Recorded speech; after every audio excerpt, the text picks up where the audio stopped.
TV serial చరిత్రలోనే కని విని ఎరుగని అభిమానం సొంతం చేసుకున్నది జీ తెలుగులో ప్రసారం అవుతున్న ముద్దమందారం. ఈ సీరియల్కి ఉన్న క్రేజ్ మాటల్లో చెప్పలేము. అందులో చాలా ముఖ్యమైన పాత్ర ఘట్టమనేని అఖిలాండేశ్వరి గారిగా నటిస్తున్న మన హరిత గారిది. హరిత గారి కళకు అభినయానికి ఎవరైనా ఫిదా అవ్వాల్సిందే. చిన్నప్పటి నుండి తను ఎన్నో పాత్రల్లో నటించింది. చివరికి నటననే ఇంటి పేరుగా మార్చుకుంది. అలాంటి హరిత గారి కష్టానికి తగ్గట్టు లాభాలు కూడా బాగానే వచ్చాయండి. హరిత గారు సీరియల్ నటి అవ్వటం మూలాన, పైగా హరిత గారికి కోకొల్లలు అభిమానులు ఉండటం వలన హరిత గారికి పారితోషికం కూడా ఎక్కువనే. వారానికి హరిత గారికి 6.2 లక్షల చొప్పున నెలకు 25 లక్షలు పారితోషికం ఇస్తారు. సీరియల్ ఆర్టిస్టుల్లో ఇంత ఎక్కువ పారితోషికం ఇచ్చేది మన హరిత గారికే.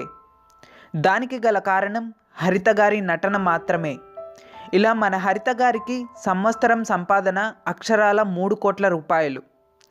ఇవన్నీ పక్కన పడితే హరిత గారు నిజ జీవితంలో కూడా చాలా మంచివారు. సాయం కోసం చేయి చాచితే ఎవరైనా సరే వెంటనే సాయం చేసేస్తారని చాలా నిదర్శనాలు ఉన్నాయి. ఏదైతేనేం నిజానికి హరిత గారి కళకు మనం ఎప్పుడూ వెలకట్టలేం. హరిత గారు జీవితంలో ఇంకా పైకి ఎదగాలని కోరుకుందాం.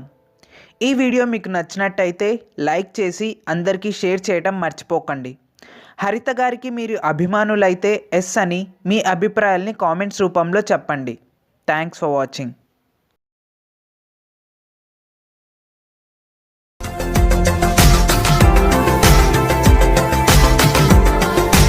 మరిన్ని అప్డేట్స్ కోసం మా ఛానల్ని సబ్స్క్రైబ్ చేయండి.